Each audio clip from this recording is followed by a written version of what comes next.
પાટણ શહેરમાં આગામી દિવસોમાં દિવાળીના તહેવારોને અનુલક્ષીને પાટણમાં ટ્રાફિક વ્યવસ્થા અને કાયદો જળવાઈ રહે તે માટે પાટણ પોલીસ દ્વારા સઘન પેટ્રોલિંગ તથા ફ્લેગ માર્ચ યોજી હતી,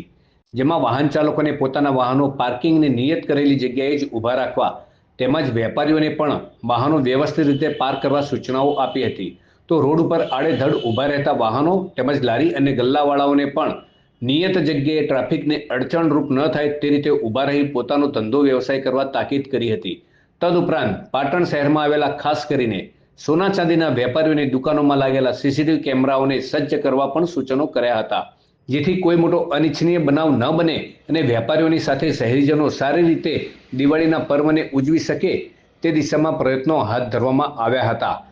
ડીવાયએસપી પરેશ રેણુકાએ જણાવ્યું હતું તે પ્રમાણે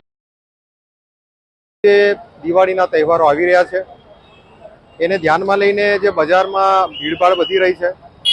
લોકો મોટા પ્રમાણમાં ખરીદી કરી રહ્યા છે, તો એવા સંજોગોમાં લો એન્ડ ઓર્ડરની પરિસ્થિતિ કંટ્રોલમાં રહે એના માટે આજે ફૂડ પેટ્રોલિંગ કરવામાં આવેલું હતું. નાના લારીવાળા તેમજ દુકાનવાળાને સમજ કરવામાં આવેલી હતી કે પોતાના જે વ્હીકલ છે એને પોલીસની સૂચના પ્રમાણે રાખે કે જેથી જે ખરીદી કરવામાં મોટો વર્ગ આવી રહ્યો છે એને અડચણરૂપ ના બને. આ ઉપરાંત અત્યારે જે વેપારીની દુકાનો તેમજ ખાસ કરીને જે સોના ચાંદીના વેપારીઓ છે તેની દુકાન ઉપર ઘણો રસ જોવા મળી રહ્યો છે. તો આ વેપારીઓને પણ સૂચના કરવામાં આવેલી હતી કે પોતાની સેફટી માટે અને લો એન્ડ ઓર્ડર જળવાય તે માટે પ્રોપર પોતાના સીસીટીવી અરેન્જ રાખે, જેથી કરીને આ આગામી તહેવારોમાં